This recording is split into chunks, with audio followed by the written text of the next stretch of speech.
So Donald Trump just wrapped up the worst and most painfully awkward Veterans Day speech that I've ever seen, which was exquisitely captured in this moment at the very end, in which Trump is treated to a rendition of God Bless America, and he has his hand over his heart and attempts to sing the song, but apparently, as the sitting president of the United States, only knows the first three words. It is painful. Take a look.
Oh my God.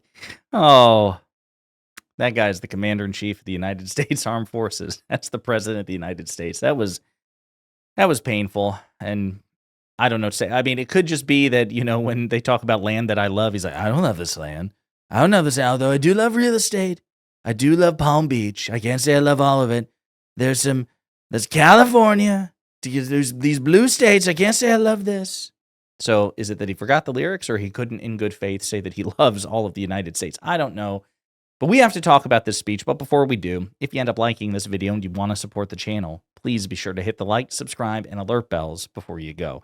And happy Veterans Day to those of you who have served. I've never served. I have members of my family who served in the military, and it's something that they view as an extraordinary honor and a privilege to do. Donald Trump, of course, not giving a speech to emphasize those qualities whatsoever.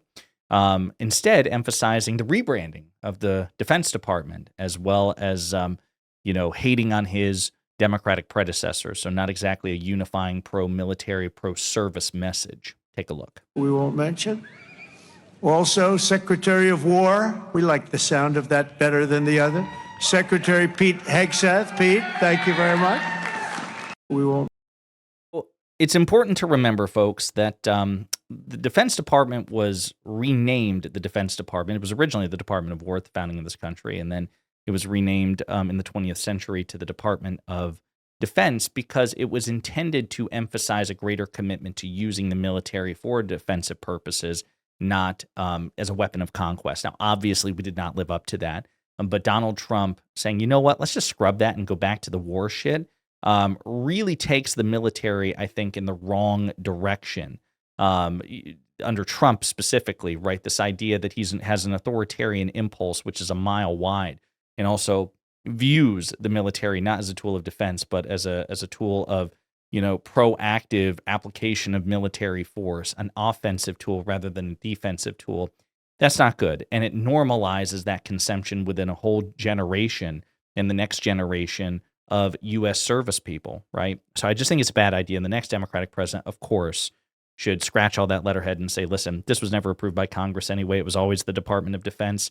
But we're going to, don't even pretend to call it the Department of War. But Trump views this as a major policy accomplishment of his administration, and he keeps talking about it during the speech. Very much. Director Russ Vogt. Director, thank you. What a good job he's doing. Cutting, but fairly cutting. So Russ Vogt, of course, is the director of the Office of Management and Budget, one of the key architects of Project 2025, which, remember, Trump said he had nothing to do with. Remember when he said that repeatedly during the 2024 campaign because the polling on Project 2025 was so atrocious, he had to distance himself from it? Well, now it's a full mask-off moment because he's in power, right? So now he can, be a bit more honest about Project 2025's involvement with his campaign. But Russ Vogt is basically the key player in the vicious cutting and layoff and furloughs and firings, the terminations of federal government employees and various benefits in this government shutdown and under the Trump administration. So again, Trump celebrating this guy, probably not something you want to say to the United States military, but I digress. Here's another clip. Dear God, he said, we ask only this, that if we die, we must die, and we as men would die without complaining, without pleading, and safe in the feeling that we have done our best for what we believed was right. We must do what is right. So Donald Trump is referring to a quote here, right? This isn't him saying, men should die without complaining.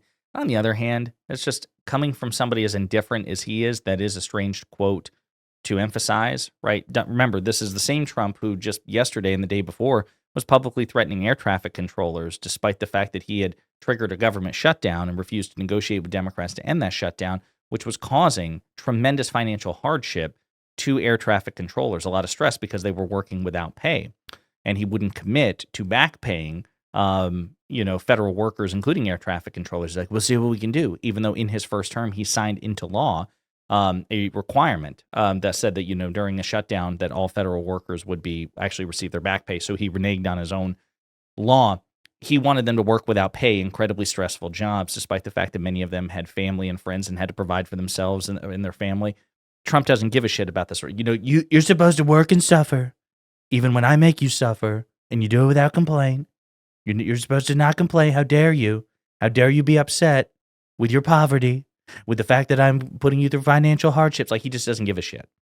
So when he quotes this line about you must die without complaint, I mean, it does kind of take on a sociopathic edge when it comes from Trump, right? Because he's very much the sort of person who likes to cause suffering and demands that people who suffer for his political expedience not complain when they do so. So it just takes on a sinister tone. Here's another clip. I was recently at an event and I saw France was celebrating Victory Day, but we didn't. And I saw France was celebrating another Victory Day for World War II. And other countries were celebrating. They were all celebrating. We're the one that won the wars. And I said, from now on, we're going to say Victory Day for World War I and World War II. And we could do for plenty of other wars, but we'll start with those two. Maybe someday somebody else will add a couple of more because we won a lot of good ones. But yeah, the United States was crucial to resolving the First and Second World Wars. So, but again, what is Trump complaining about, man? Of course, the United States, there are two, victory, there's the VE Day, Victory in Europe Day, and then the Victory over Japan Day, the VJ Day. If Trump wants to celebrate these more prominently, nothing wrong with that because the United States did play an instrumental role, but he seems to be pissed at the idea that other nations, which struggled against the Axis powers in Europe and Asian theaters, that they're celebrating victory. They wouldn't have done it without us. Nobody's saying that this would have happened, although by that logic, we should be cheerleading and celebrating Russia because the Soviets did as much or more to defeat the Axis, certainly in Europe, than even the United States did. So, I mean, where do you want to take this? Of course, it's Trump, so he probably would want to celebrate Russia, to be quite honest with you. Of course, he would have to celebrate not Russia, but the Soviet Union, right? Right, the Soviet Union under Stalin. Under Stalin's why I'm seizing 10% of Intel in honor of Stalin, who helped us defeat the Nazis, the people who would eventually go on to really support me. Just saying. Here's another clip. Under the Trump administration, we're restoring the pride and the winning spirit of the United States military. That's why we have officially renamed the Department of Defense back to the original name, Department of War. And remember, we won World War I, we won World War II, we won everything in between, we won everything that came before, and then we brilliantly decided to change the name of this great thing that we all created together, and we became politically correct. We don't like being politically correct. So we're not going to be politically correct anymore. From now on, when we fight a war, we only fight for one reason, to win. We fight to win. So is Trump suggesting that he's going to, do away with the rules of war and the Geneva Convention and, if we have to gas the shit out of civilians, that's what we're going to do. Screw the whole things of rules of engagement and the Geneva Convention. We don't need those things. That's woke. It's woke to care about civilian casualties. That's why with the Department of War, I actually proposed the Department of Mass Civilian Casualties, but people were like, sir, it doesn't roll off the tongue quite as well. So whatever, we'll see what happens. We'll see what happens. I'll get with JD and I'll get with Pete. We'll talk about it.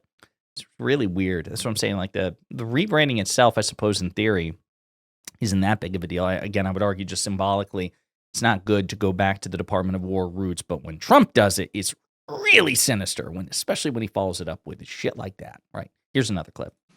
And the other thing is we fired thousands of people who didn't take care of our great veterans. They were sadists, they were sick people, they were thieves, they were everything you want to name, and we got rid of over 9,000 of them. And then when Biden came in, he hired them back, many of them. But we got rid of them. And I think we got rid of them permanently. We replaced them with people who love our veterans, not people who are sick people. No idea what he's talking about. I will say under President Biden, veterans benefits expanded dramatically with the passage of the PACT Act, for example, which radically expanded veterans' health care. Trump opposed that and lobbied against it from Mar-a-Lago because, of course, he hates people. He hates veterans. He loves, human suffering. He cares only in as much as you are immediately useful to him. And then beyond that, it's really about screwing Democrats. It's really all care about. There are other clips as well, but I'll just be honest with you. Like, I think you've heard enough. I don't know if I could suffer through more of that, especially when we have to also continue to unpack Trump's Fox News interview, which was also very painful. But there you have it, folks. The worst and most painfully awkward Veterans Day speech I've ever seen. And Trump is the sitting president, commander-in-chief, not knowing the lyrics to God Bless America was just cherry on top of a sundae. It's like asking him to quote his favorite Bible verse. I love the Bible. Nobody knows the Bible better than me. What's your favorite verse, sir? All of it. Can I say all of it? I mean, why would you ask me to put one above the other, right? It's all divinity. It's all Jesus. In the meantime, let me know what you think in the comments.